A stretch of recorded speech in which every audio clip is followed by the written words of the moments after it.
We shouldn't do that. We shouldn't do that. If you're compromised by too much sin, it's too much. And that's another thing that we're not very good at teaching young people about. We shouldn't do that. It's like there's a sanctimonious authority that goes along with that that's the wrong tone. It's more like,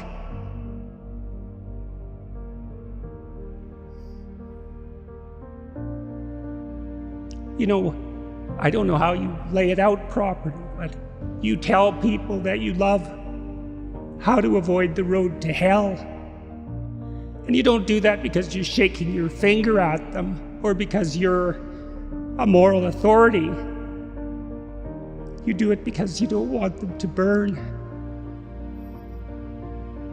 And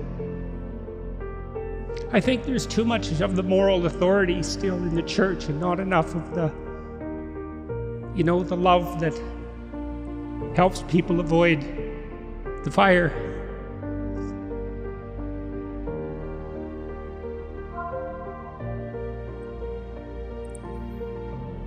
If you want to be a Christian, let's say, if you think that's necessary, it's not exactly obvious what you should do. You should go to church, but that's not enough, I don't think.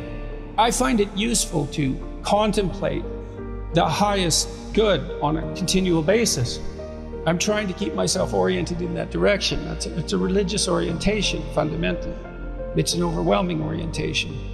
But there's no escaping the questions of the ultimate meaning of life. Who would have the audacity to claim that they believed in God if they examined the way they lived? Who would dare say that? To believe, you think, to believe in a Christian sense, to actually, this is why Nietzsche said there was only ever one Christian, and that was Christ. To have the audacity to claim that means that you live it out fully. And that's an unbearable task in some sense.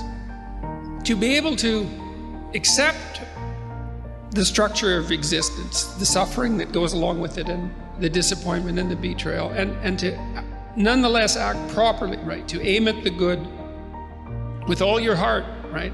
To dispense with the malevolence and your desire for destruction and revenge and all of that, and to face things courageously and to tell the truth, to speak the truth and to act it out. That's what it means to believe. That's what it means. It doesn't mean to state it. It means to act it out. And unless you act it out, you should be very careful about claiming it. And so I've never been comfortable saying anything other than I try to act as if God exists, because God only knows what you'd be if you truly believed.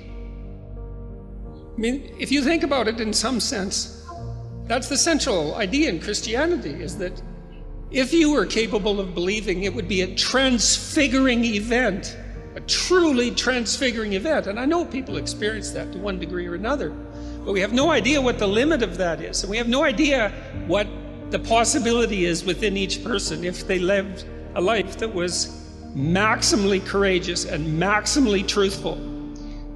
Because maybe you're running at 60% or 70% or 20% and at cross purposes to yourself. God only knows what you'd be if you believed. And so, while I try to act like I believe, but I'd never claim that I manage it. Sometimes the objective world and the narrative world touch.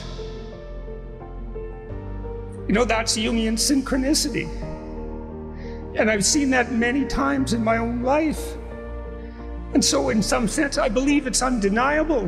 We have a narrative sense of the world. For me, that's been the world of morality. That's the world that tells us how to act. It's real. We treat it like it's real. It's not the objective world. But the narrative and the objective world touch. And the ultimate example of that in principle is supposed to be Christ. But I don't know what to, that seems to me oddly plausible, but I still don't know what to make of it. It's too, partly because it's too terrifying a reality to fully believe. I don't even know what would happen to you if you fully believed it. In Dostoevsky's book, Crime and Punishment, he has his main character, Raskolnikov, decides that he's going to commit a murder, and he has very good justification for the murder. And Dostoevsky's very good at this. He puts his characters into very, very difficult moral situations and gives them full justification for pursuing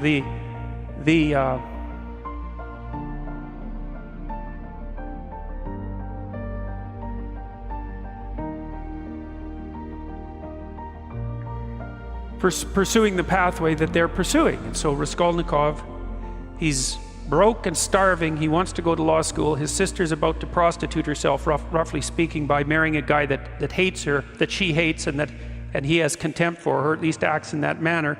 He's trying to rescue his mother as well, who's also in dire financial straits.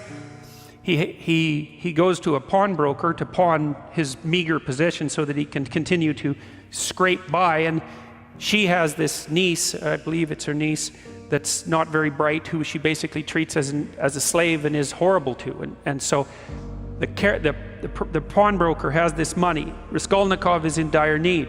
He thinks, look, I'll just kill her, because why the hell not? I'll take her money. She's not doing any good with it anyways. I'll free her niece, who's just lurking as a slave. She's got all these other people tangled up in her pawnbroker schemes. All that'll happen is the world will be a better place.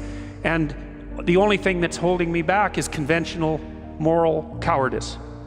And you know, Dostoevsky has his character in Crime and Punishment go through days, hours and days and weeks of intense imagination about this, rationalization about this, trying to justify himself, placing himself outside the law so that he can perpetrate this act, and telling himself with all the best nihilistic arguments that the only possible thing that could be holding him back is an arbitrary sense of indoctrinated morality. And so Dostoevsky explores that. He does commit the murder, and then of course all hell breaks loose because things don't necessarily turn out the way that you want. He gets away with it, however. Well, he gets away with it technically because no one knows he did it. But he doesn't get away with it in relationship to his own conscience. And so the rest of the book explores that. Well, Dostoevsky, I believe it was in Crime and Punishment, although he makes the same point in many of his books, he makes a very fundamental point. And this is the kind of point that I think that people who haven't investigated these matters down this particular literary and philosophical pathway never grapple with. Dostoevsky said straightforwardly,